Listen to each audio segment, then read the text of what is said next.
Once there lived an astronomer who was mesmerized by the night sky. He would stay awake all night, admiring the constellations sparkling in the darkness overhead.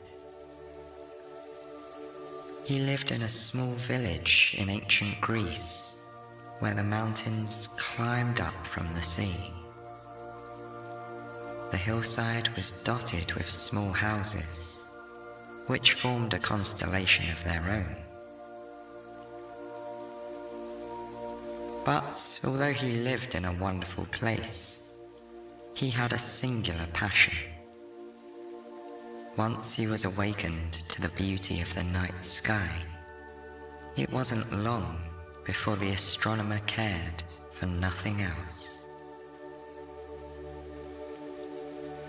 The astronomer lived in a squat white house, adorned simply with a bed, dresser, desk, and chair. He didn't need much else, because all he did in the house was sleep and record the constellations while sitting at his desk. He had no need for a table or chairs for guests, as he rarely entertained a single friend or relative. He had no time for such things when there was always more of the night sky to discover. What wonders must still lie above to help people navigate, tell the time, and read the seasons, he thought. In his dreams, all he saw were the stars. He wished he could float into space to get a better look at the pinpricks of light that made up his life's work.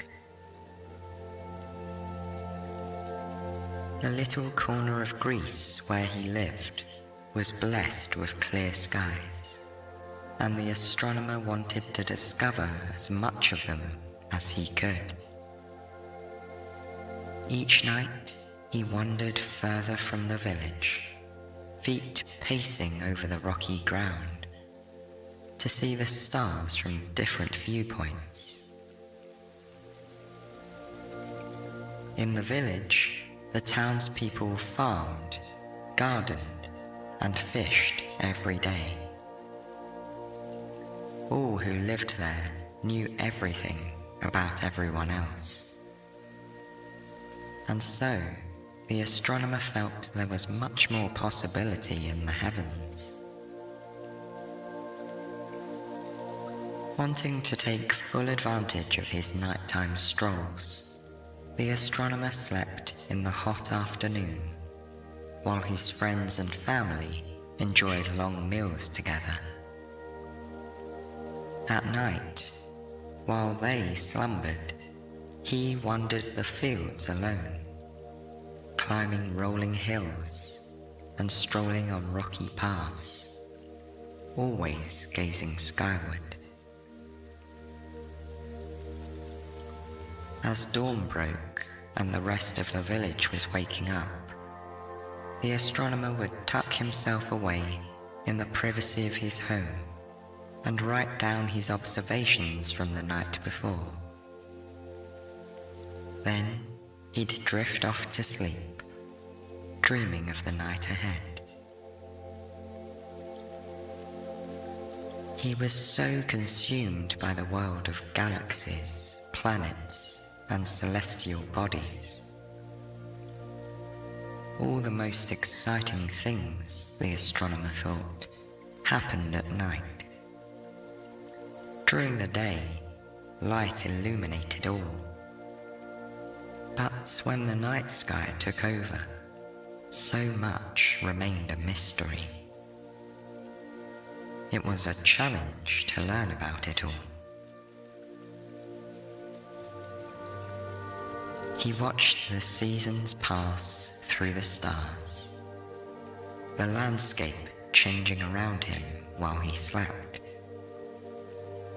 Since he only went out at night, the astronomer never noticed the blooming of new flowers in spring, or the sweet, earthy scent of autumn. Someone else had already learned all there was to know about everything on land, he thought. What hid in the night sky was untapped potential, secrets, and unanswered questions. The astronomer watched Artemis's hunt in the stars. He sought the gods of Olympus in the constellations. Sometimes, under the glint of the moon, he would visit the temple of Artemis to pay tribute to the beauty shining in the sky above. The temple in his village had an open roof, which was perfect for stargazing.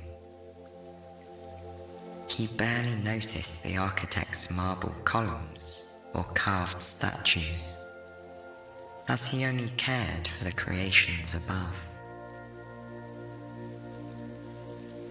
One night, the astronomer was out for his walk, gazing up at the stars, as he always did.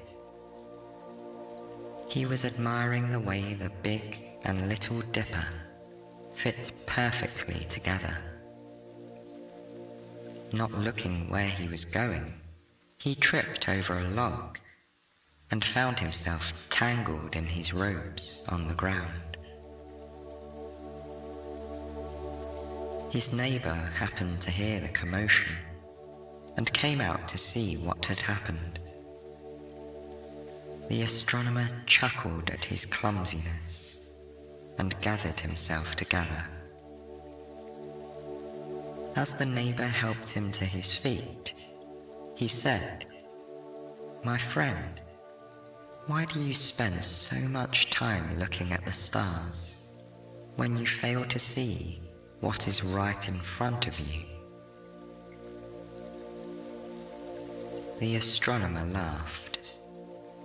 He thought of the beauty in the stars and the night sky, the joy of gazing at worlds so far away from his own. But perhaps his neighbor was right. Maybe he spent too much time looking up at the sky, and not enough time enjoying what was given to him on earth. The astronomer returned home, and for the first time since he was a child, fell asleep at night. He awoke in the morning to the town coming alive. The sounds of laughter and quiet chatter rolled in the warm breeze outside. At first, the astronomer felt gloomy. What had he missed in the heavens last night? But then, as he dressed and went outside, his smile slowly grew. The same neighbor who had helped him the night before invited him over for breakfast. There was delicious, soft, crusty bread, crisp on the outside and doughy on the inside, along with hard cheeses and a warm mug of strong coffee. How long had it been since the astronomer had eaten freshly baked bread, or enjoyed a mug of coffee shared with a friend? As they sat and sipped their coffee around the outdoor table, the astronomer told the neighbor's wife what had happened the night before. When they were finished, the couple decided to accompany him on a walk around the village. They were determined to help him experience everything they loved about their hometown. They set off together to walk down the lane. Doesn't the soft earth feel wonderful beneath your feet? They asked him. Can you smell the fresh bread and coffee all the other villagers are enjoying this morning? The astronomer's senses were delighted by the aroma of breakfast, and he noticed how the earth was slightly soft, but still firm beneath his feet, cushioning each step he took. In all the hours he had spent wandering, he'd never realized how wonderful it could be. If he had paid so much attention to the ground the night before, perhaps he never would have tripped. They walked past a woman selling fruit from a little stand. I haven't seen you in a while, the fruit seller called to the astronomer, waving him over. Let's share some fresh juice together. She squeezed oranges into a cup. They let off the delicate and enticing floral scent of orange blossoms. When he took his first sip, the cool, sweet taste of the juice filled his mouth. Yes, the stars at night are beautiful. But you can't drink the stars, he mused to himself. In that moment, the astronomer thought the glittering constellations only looked half as sweet as this earthly delight. When the neighbors told the fruit seller of their mission to help him see the beauty of the town, she said they must go and visit her niece's garden. For if you were enjoying the wonders on earth, that was the best place in town to do so. I'll show you the way, she said, closing up her stall in favor of a new adventure. As they walked down the lane, more and more of their neighbors came out to join them. They weren't used to seeing the astronomer out and about during the day, so they each had a spot they wanted to show him. The astronomer couldn't remember the last time he'd been around so many people. He had opted for the quiet of night rather than the noises of daytime. But now that he was truly listening, he could hear the music in his friends' voices.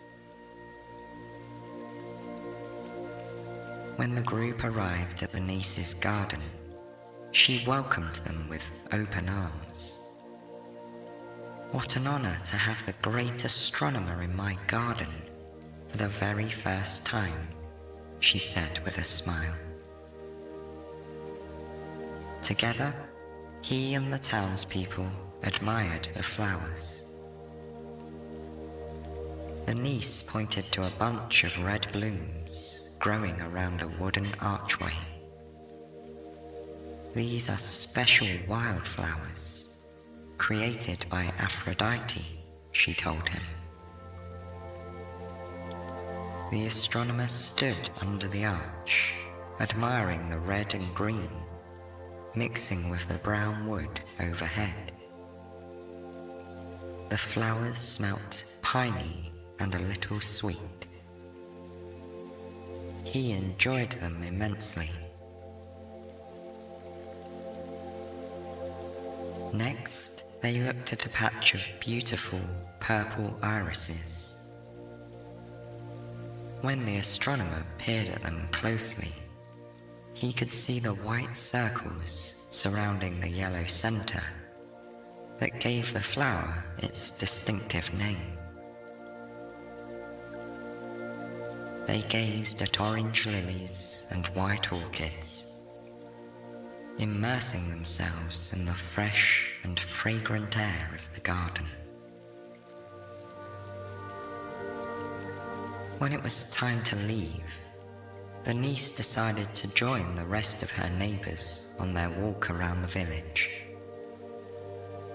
Watching the astronomer experiencing these pleasures for the first time was reminding everyone just how wonderful life on Earth could be. The astronomer strolled in the middle of the group as they left the centre of the village and continued down the road to the Temple of Apollo. The pillars of the temple glittered in the sunlight. The astronomer noticed the change underfoot as he stepped from the dirt path to the temple's marble floor. The heat of the day was growing, and he appreciated the cool ground beneath him and the roof above. It was quite different from the Temple of Artemis, he thought. He took a moment to stand still. His feet pressed into the marble, and a gentle breeze wound its way through the pillars, keeping him cool in the shade of the temple. The other townspeople around him explored the building, admiring the statues and carvings on the walls. He enjoyed the feeling of staying still while the world moved around him. Perhaps he need not always be in motion, he thought. Sometimes it was best to take a break from work and study and just enjoy existing in the moment. When he was ready, he walked slowly around the walls of the temple, admiring the details.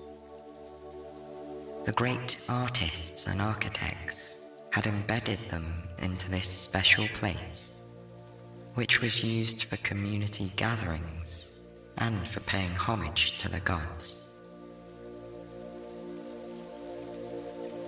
When the sun rose higher in the sky, the group left the temple and gathered in the shaded village square for lunch.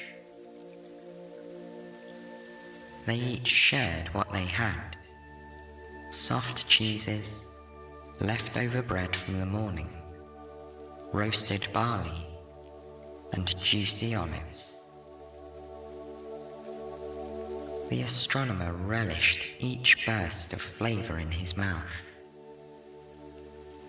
Before, he had hurried through meals, stealing bites in between long periods of stargazing. Now, he appreciated taking the time to savor these delicious foods.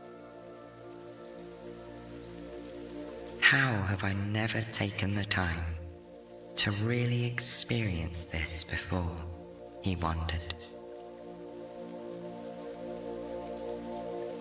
He ate slowly, enjoying the sweet and salty tastes intermingled on his tongue, and noticing how the crunchy barley and soft cheese complemented each other perfectly.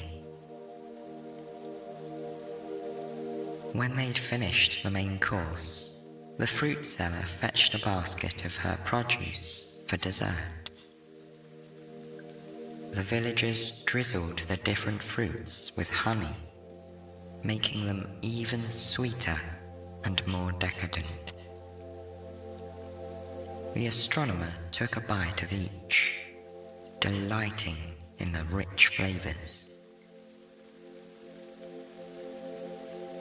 After the meal, the people lazily walked back to their homes for a nap.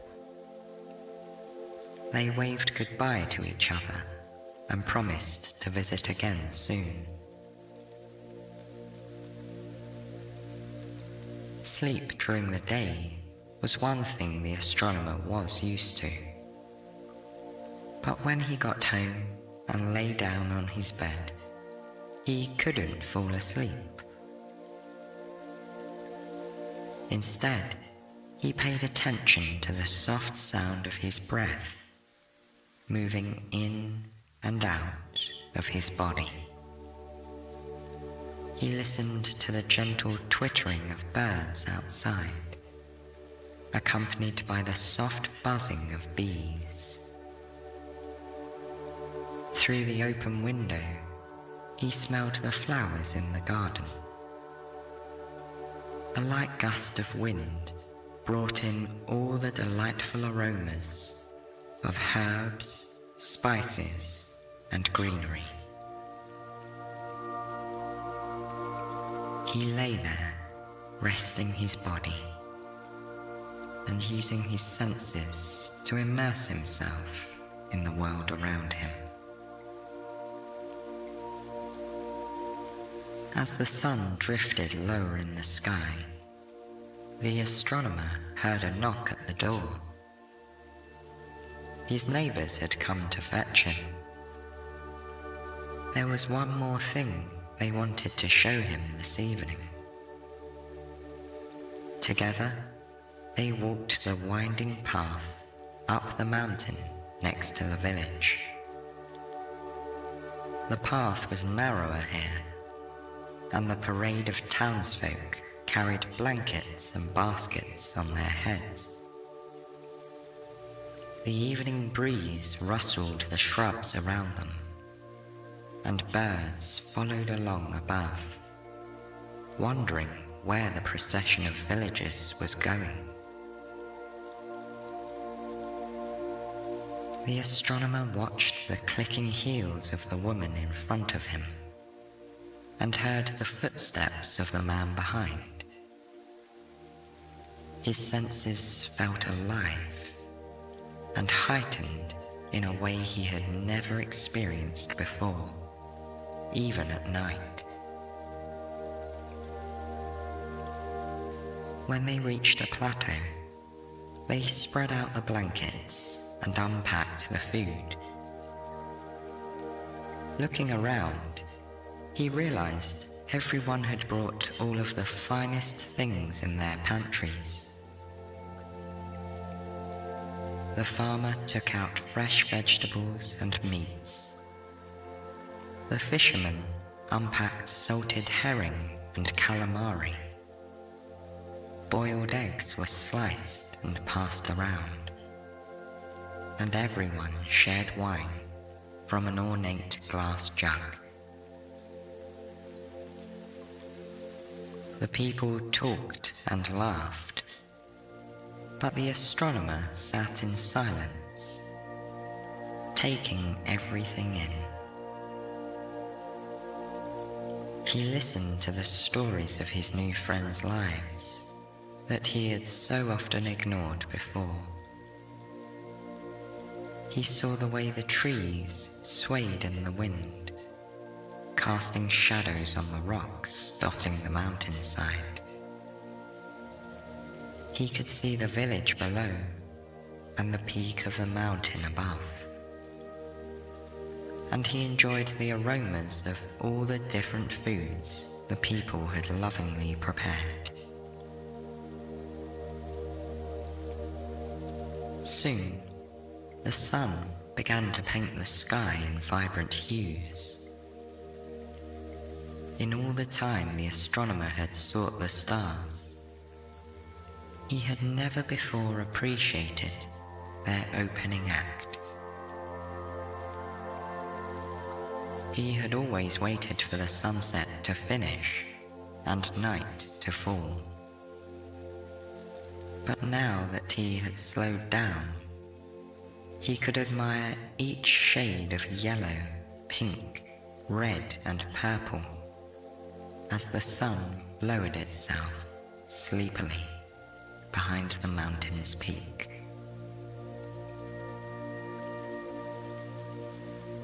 When the final rays of sun disappeared beneath the horizon, the villagers packed up the remaining food and folded the blankets ready to go home for the night. But the astronomer stopped them. "Now I have something to show you," he said. His friends unfurled their blankets and lay down on the soft earth, watching the sky grow dark overhead. Glittering white and yellow stars began to poke through the darkness, delighting the villagers watching from below.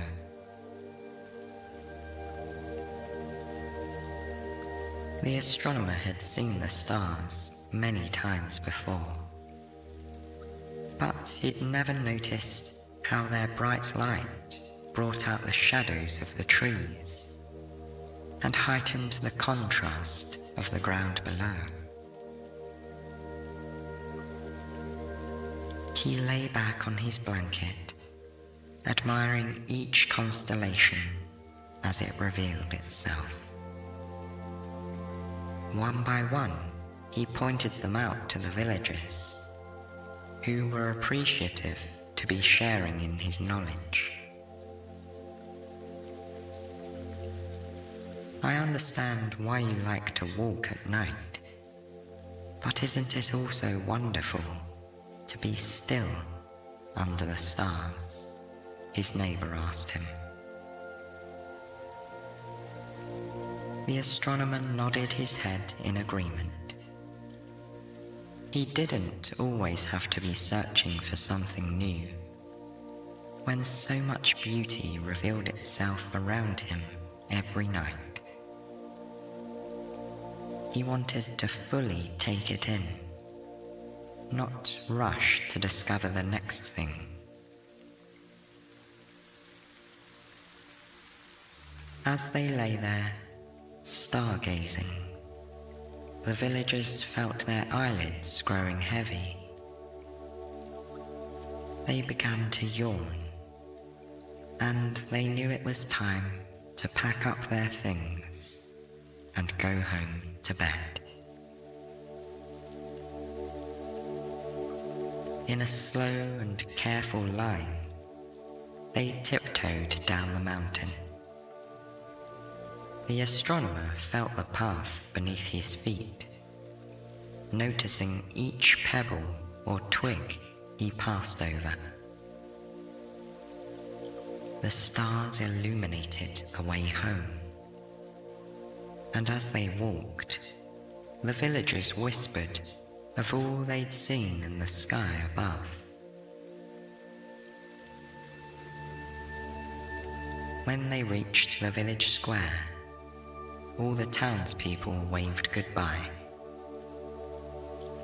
One after another, they retreated into their homes, finding cozy spots on soft mattresses and under warm blankets. The astronomer, too, went back to his house. But instead of crawling into bed, he brought a pillow and blanket outside. He laid them down on a soft patch of grass and rested his head on the pillow. Tonight, he would dream of stars again. But this time, he would fully realize their beauty. He slowly let his eyes close as the light breeze and gentle hooting of owls lulled him to sleep under the glorious night sky.